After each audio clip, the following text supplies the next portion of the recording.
Ilang kapuso artists inabangan sa Grand Float Parade sa Victoria, Tarlac. Tunghayan sa report.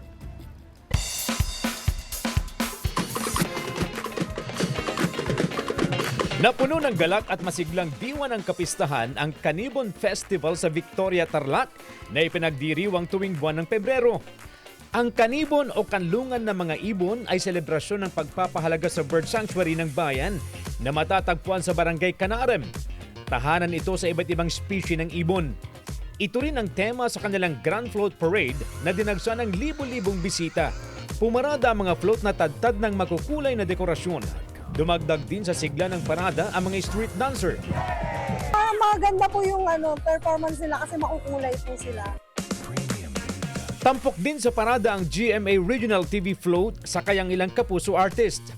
Ngiti mula sa mga kapusong matsyakang nag-abang ang sumalubong kay Bryce Eusebio. Ako ramdam na ramdam ko po yung init at yung kumbaga ramdam na ramdam mo talaga gusto ka nila na nandito.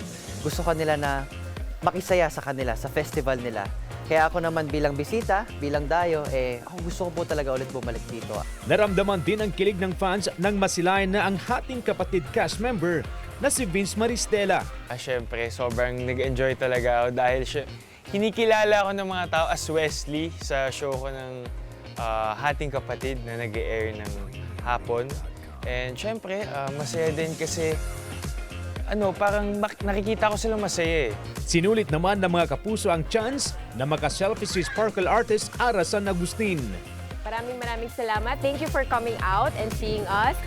Salamat sa pag-hello-hello at pagbahagi ng inyong mga ngiti sa amin. Thank you. Happy Kanibon Festival, mga kapuso! CJ Torida, One North, Central Luzon.